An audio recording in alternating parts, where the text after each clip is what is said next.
வடக்கில் மாவீரர் தினத்தை முன்னெடுத்ததாக கூறி பேஸ்புக் ஊடாக போலியான தகவல்களை பரப்பிய சம்பவம் தொடர்பில் விளக்கமறியலில் வைக்கப்பட்ட சமூக செயற்பாட்டாளர் மற்றும் கடந்த பொதுத் தேர்தலில் புதிய ஜனநாயக முன்னணியினூடாக குருநாகலில் போட்டியிட்ட கலும் ஜெயசுமன ஆகியோரை பிணையில் விடுவிக்குமாறு கொழும்பு பிரதான நீதவான் திலின கமகே இன்று உத்தரவிட்டுள்ளார். பிரான்சில் உள்ள பெண்ணொருவர் தனது முகநூல் பக்கத்தில் வெளியிட்ட LTTE அமைப்பின் கொடியுடன் கூடிய நிழற்படங்களை குறித்த சந்தேக நபர் பதிவிறக்கம் செய்து அதனை சமூக ஊடகங்களில் மீள் பதிவேற்றம் செய்ததாக குற்றப்புலனாய்வு திணைக்களத்தின் விசாரணை அதிகாரிகள் மன்றில் சுட்டிக்காட்டினர்.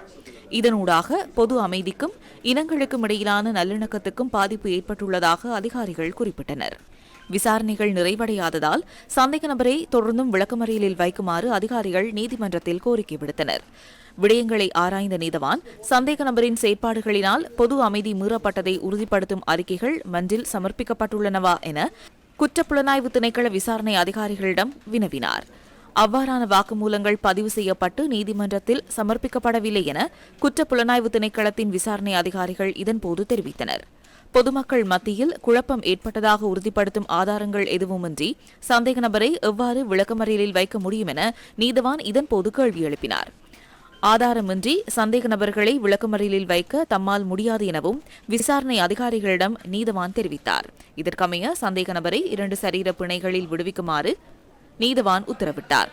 குறித்த வழக்கு ஏப்ரல் 3 மீண்டும் விசாரணைக்கு எடுத்துக் கொள்ளப்பட உள்ளது.